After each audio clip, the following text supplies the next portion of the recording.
Għall-ewwel darba f'pajjiżna se jittella l-Festival Internazzjonali tal-Inbit f'Baċir numru 1 f'Bormla. Dan il-festival se jittella fit-tmiem il-ġimgħa li ġej mis-6 ta' filgħaxija l qudiem. It-tnedija saret mill-Ministru għat-Turiżmu Konrad Mizzi flimkien maċ-Chairman tal-Fondazzjoni għar-Riġenerazzjoni tal-Kottonera u deputat Laburista Glenn Bedingfield.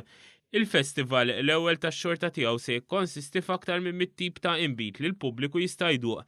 Iżda mhux biss se jittella wkoll qatt ta' attivitajiet edukattivi brabta mal-arti kullinarja u l-inbit kif jispjega wieħed mill-organizzaturi Roderick Paċ. Grazzi għall-Institute of Tourism Studies ser ikun hemm master classes edukattivi li ser ikun qed jittellaw fis-7 ta' filgħaxija u fid-9 ta' filgħaxija ġew waħda mill-kmamar tal-Università Amerikana, però apparti minn hekk hemm l-element edukattiv minn kull wine experience fejn ħajkun hemm speċjalisti tal-inbit li ħajkunu wkoll qegħdin jedukaw partikolarment fuq l-inbejjed li qegħdin jiġu servuti f'dik l-erja partikolari. Barra minn hekk Baċir numru 1 se jilqgħu wkoll qatt ta' stabilimenti tal-ikel. Bormla u li hu bħala postu għadhom kien ġie rinnovat nemmnu li għad hemm ħafna nies li għadhom mesperjenzawx din l-erja speċifikament madwar l-Università Amerikana. Il-Baċir sar post kompletament dimensjoni minn kif kien qabel.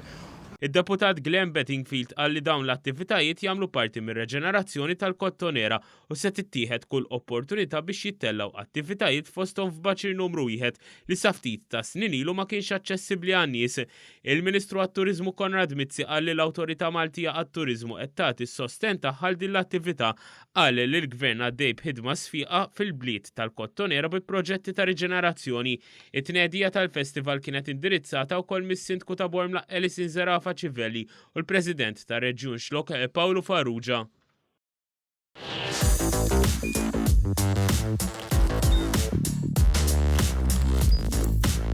Idħol fuq one.com.mt u hemmhekk tista' tara l-programmi kollha li jxandru fuq One permezz ta' One Play.